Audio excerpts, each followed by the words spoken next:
Hi YouTubers. Sorry, still got a bit of a cold.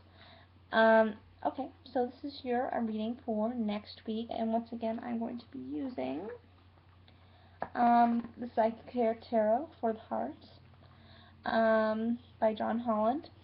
Wonderful, wonderful deck. I really do like it.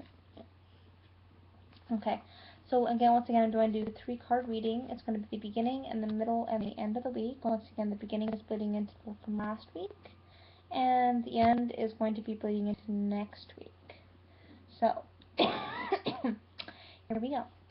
So, the first card you're going to be getting from bleeding in from last week into this week is to balance. Now, this card is about recognizing, it talks about being in a relationship.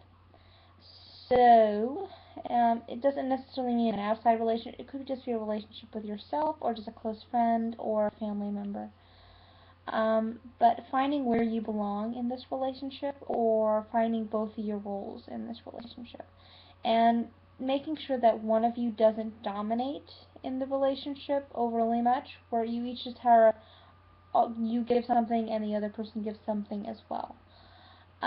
It's also balancing the relationship in the way that you're not always with this person and they're not always with you. Like you're taking time to have time with them, but you're also taking time out of your time to have time with yourself. That kind of thing, finding that balance, and that's what you're going to be doing in the beginning of the week. Also, at the end of last week into this week, is what you're going to be doing, is finding that balance, which can be a tough thing for you to do. Which leads us into this next one, and it's an interesting card that comes up when you're finding your balance and finding your place. Maybe you're just having a lot of alone time, or maybe you're taking some alone time as well in this relationship, and you're getting into a lot of your deepest fears, or your anxieties, or things you're just overthinking. Yeah, and you're getting in touch with that, and you're seeing a lot of your anxieties, and you're seeing a lot of your fears, and things are swirling around you, and you're not seeing a lot of the light in this relationship, whereas it's just a swirling dark cloud that's always around you.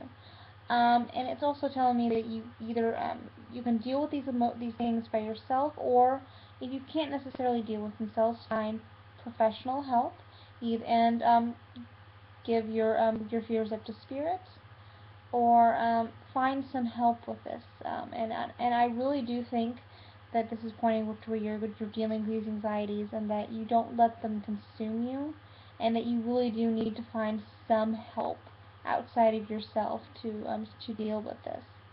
And it leads us to our third card, where it's the third eye chakra, developing your intuition and trusting your intuition in this area, or your inner guide, or your higher self, and letting them take care of your fears, or letting them know that you do have fears, and keeping your eye out, and just keeping a good eye on your inner fears, and seeing where they're leading you, and making sure that you don't let them overwhelm you. That's kind of what this whole week is going to be about, is just developing a true sense of what is right for you, and whether or not you should seek outside help beyond even your intuition and things like that, seeing what seems right for you.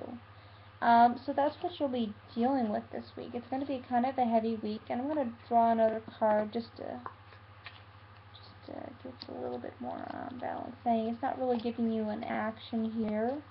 It's you're developing your intuition, but I don't think that's enough, personally. Maybe you should really trust yourself to gauge whether or not you're going to need help. But when you do need to take that extra step, I think you should, like,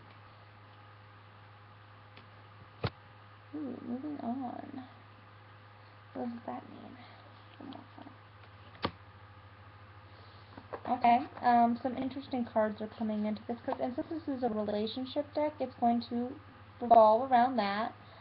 But what's really interesting is, what I want as clarification, is that you just need to trust yourself and know when it's time to think about moving on, and I'll read what this card is about in a second, and also when it's time to rebuild.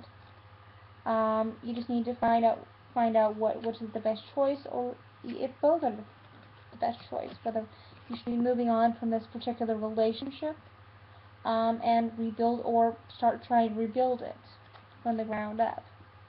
Let's see. I'm looking it up in the book, and yes, I know you're gonna kill me. Rose, looking in the book. This is a weird deck, so 16 is rebuild. 61. Come on, where are you? And I'm making you wait for this one.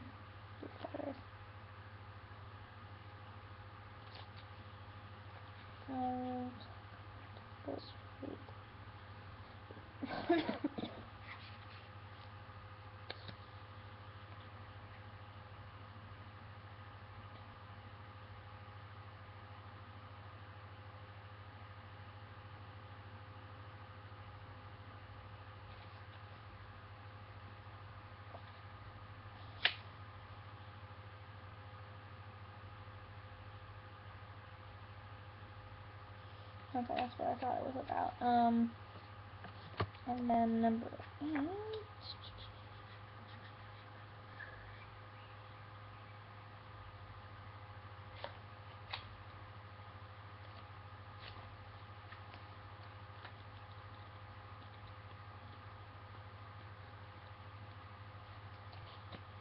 Okay, moving on.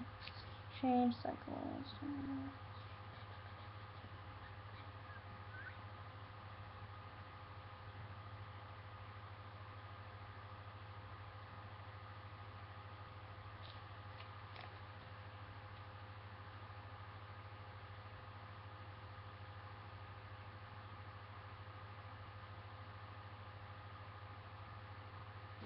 Okay, so basically they're telling you the same thing as to, sometimes in relationships you build up layers over time that kind of hide the true sense of what the relationship is really about. And what began as love can turn into something as bad as indifference, or even something even worse. And what you really need to do in the rebuild and moving on stuff is to take a look at your relationships and peel back some of the layers that have built up over time, and find that balance in your relationship. So all points back to this card. Find that balance in that relationship. Find what's at the core of your relationships, and rebuild from there. And take a look at the core of your relationship. See if the core is even there anymore. See if it's even plausible for you to rebuild at this point. And you may have to think about moving on in some of your relationships. So that's what this whole week is going to be about, and it's finding your balance, finding the true authenticity of your relationships, and rebuilding or even moving on from them, that sort of thing. Kind of a deep message, but there we are. Alright, you guys have a good week. See you next week. Bye-bye.